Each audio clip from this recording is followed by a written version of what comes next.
I never meant to build an empire. It started as a way to cope with loneliness when my husband Michael's 80-hour work weeks as a corporate lawyer left me alone in our two-big house in Boston's affluent Beacon Hill neighborhood. What began with handmade jewelry sold on Etsy transformed into something none of them saw coming, especially not my mother-in-law, Patricia Wellington, who never missed an opportunity to remind me that I was beneath her precious son. "Another craft fair, dear?" she would say at our monthly family dinners, her voice dripping with condescension. How quaint. If only she knew that my little craft business had just shipped its millionth order last week. If only my husband knew that while he was billing $800 an hour to make partner, I was building a brand that would soon be worth more than his entire law firm. But I'm getting ahead of myself. Let me start from the beginning.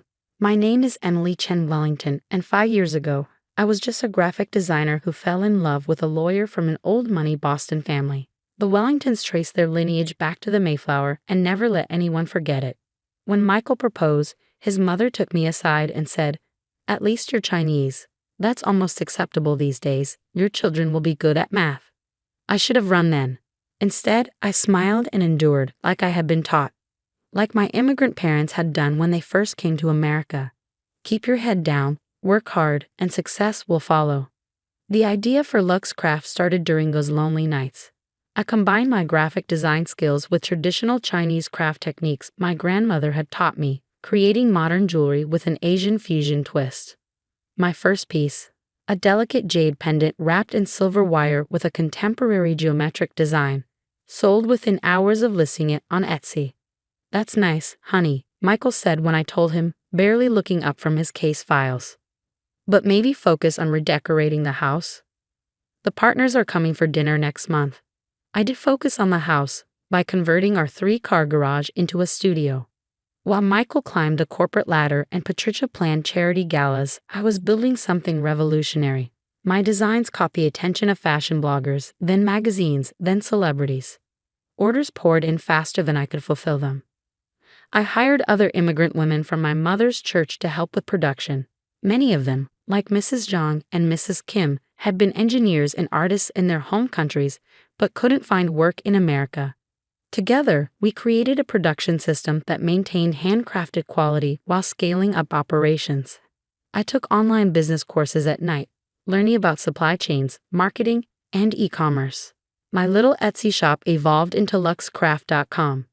We expanded from jewelry to handbags, then to home decor.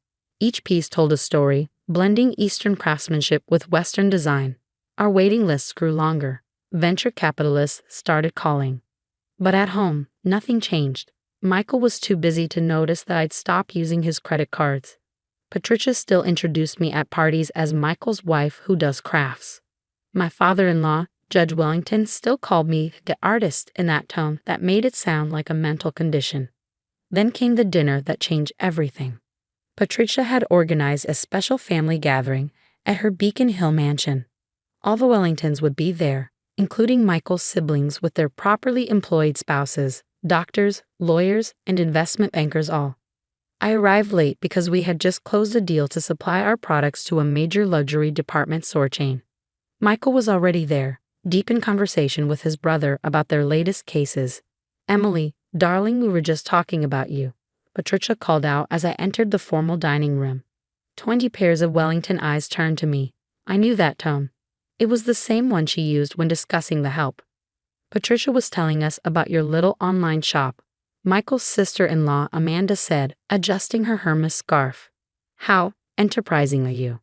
I took my seat, noticing the subtle way Patricia had arranged the table, placing me at the far end, away from the important conversations.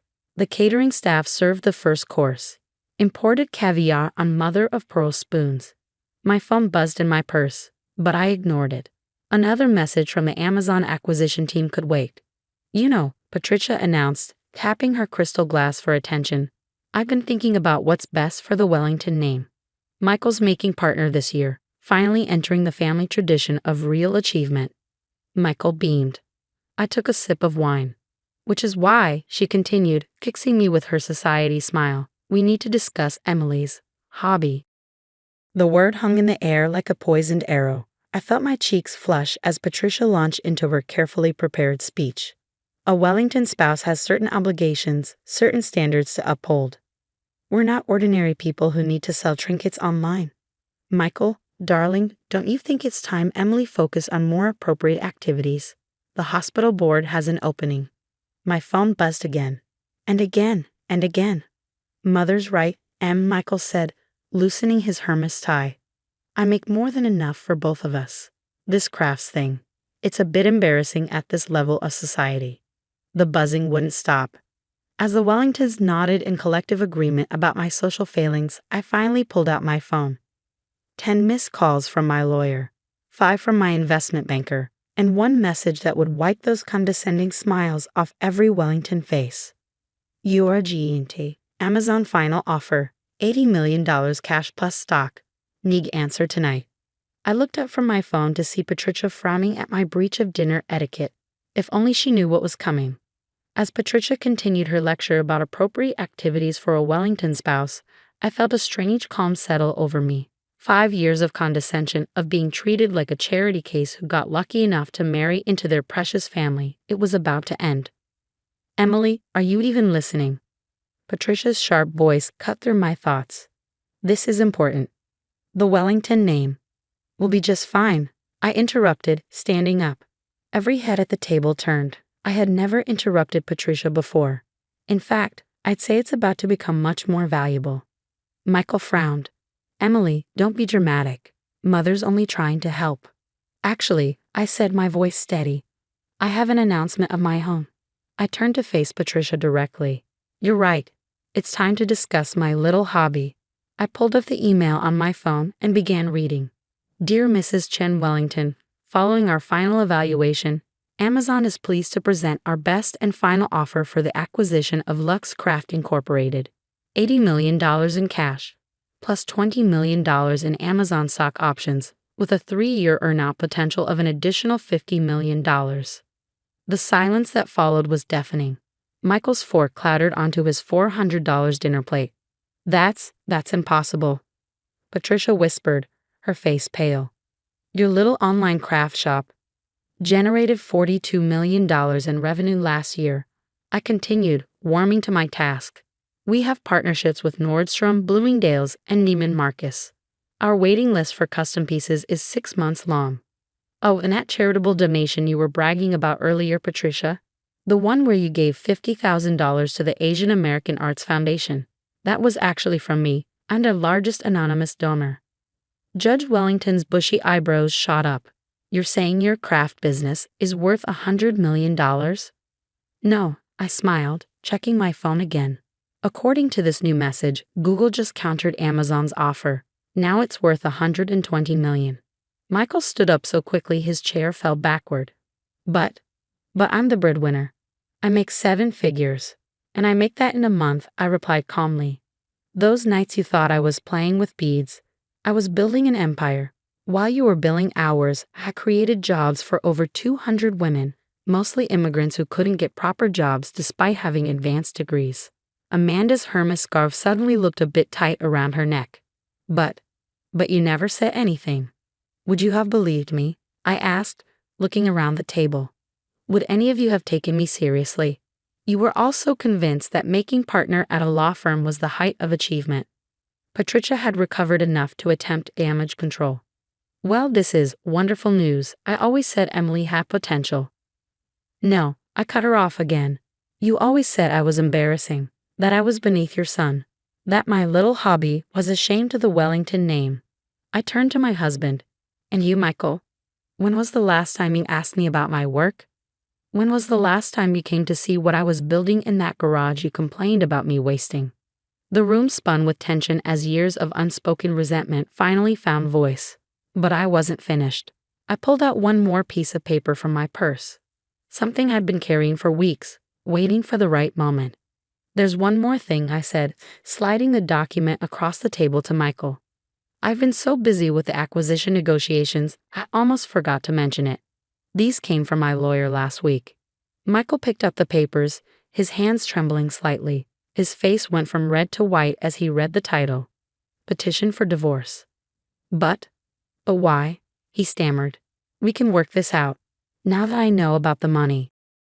That's exactly why, I replied, gathering my things. 5 years, Michael. 5 years of dismissing me, belittling my work, treating me like a charity case. 5 years of watching your mother tear me down while you smiled and nodded. The money isn't why I'm leaving. It's just what finally gave me the courage to do it. I turned to address the entire stunned table. Oh, and Patricia, remember last month when you said the Wellingtons only wear real jewelry, not craft fair trinkets? That necklace you're wearing, the one you bragged about buying at Tiffany's, it's one of mine.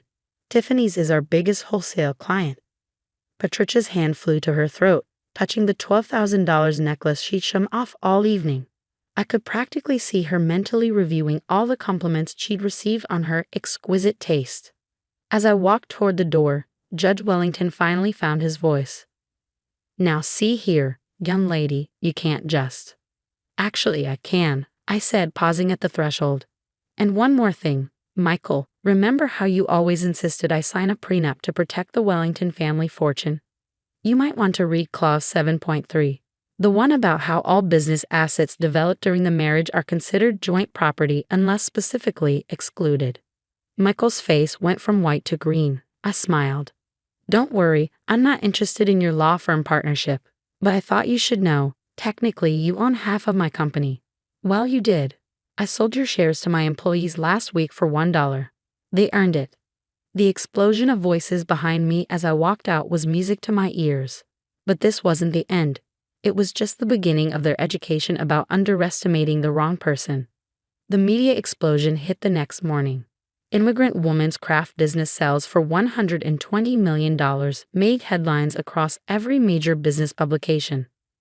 My phone rang nonstop with journalists wanting to know how a simple crafter had built such an empire right under Boston society's nose. But the real drama was unfolding in the Wellington family group chat, which I hadn't yet been removed from. Patricia, she's ruined us. Everyone at the club is talking.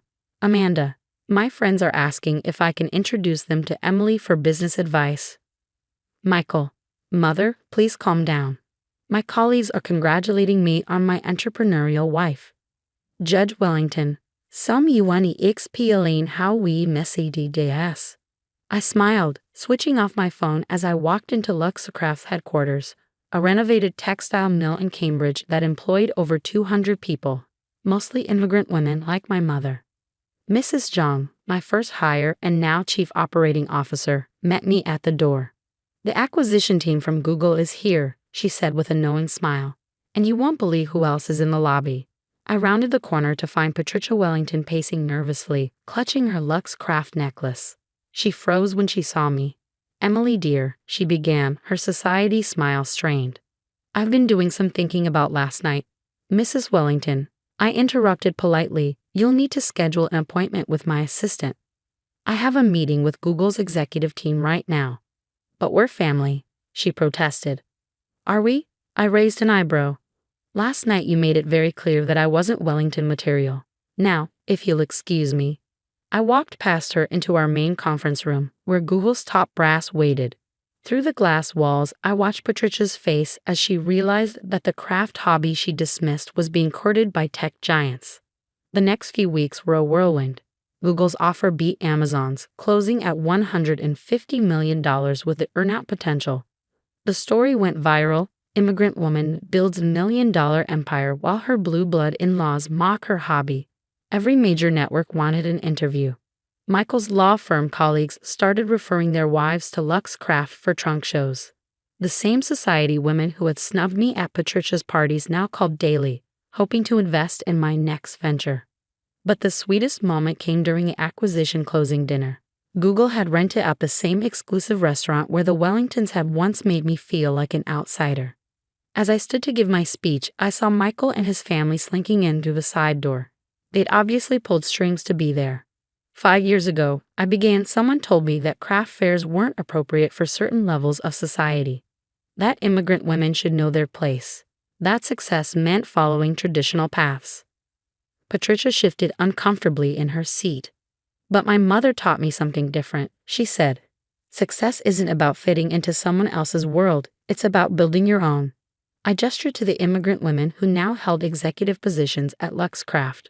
Together, we didn't just build a company, We built a community. We proved that craft fairs can become empires, that hobbies can change lives, and that sometimes the people who dismiss you are the ones who end up watching you soar. The room erupted in applause. From the corner of my eye, I saw Patricia dab at tears, while Michael stared at me like he was seeing me for the first time. After the dinner, Mrs. John approached me with news that made my victory complete. Our immigrant employment program had been selected for a prestigious innovation award. The presenter? The Wellington Foundation for Social Progress. Patricia's pet project. They'll have to give an award to the very people they look down on. Mrs. John laughed. Karma is real. The divorce was finalized 3 months later. Michael tried everything to win me back, suddenly fascinated by my entrepreneurial spirit. But as I told the divorce court, some bridges can't be unburned. I bought a penthouse in Back Bay, right next door to Patricia's beloved social club. Every morning, I watch her society friends line up at the Lux Craft flagship store across the street, bragging about their personal connection to the founder. Last week, I received an invitation to speak at Michael's law firm's Women's Leadership Conference. The topic? Breaking Through. How to Succeed When Others Doubt You. I declined. I was too busy launching our new foundation, which provides seed funding to immigrant women entrepreneurs. The final twist of the knife came yesterday. Patricia's Country Club, the one that had taken decades for the Wellingtons to get into, invited me to join as an honorary member. I accepted with one condition, that they also offer membership to Mrs. Zhang and our other immigrant executives. But that's not how things are done. The membership committee sputtered. Then perhaps it's time things changed, I replied. They agreed. This morning I had coffee at the club, sitting at the best table, the one Patricia had always claimed as her territory. As I sipped my latte, I opened an email from a young immigrant woman who'd read about my story. You showed me that our dreams don't have to fit into someone else's box, that we can build our own tables when they won't give us a seat at theirs. Thank you for proving them wrong. I looked around the club at the society women who now competed for my attention, at the old money that now eagerly sought new ideas. Patricia was there too, sitting in a corner, watching as her former social circle gravitated toward my table. She caught my eye and gave a small, defeated nod. Finally, she understood. The very things they had mocked, my heritage, my creativity, my little hobby, had become their obsession. I nodded back, then returned to my coffee. Success, after all, is the best revenge. But changing the game? That's priceless. My phone buzzed. Another interview request, this time from Forbes. They wanted to feature me in their Self-Made Women issue. The suggested title made me smile. The Craft Queen of Boston.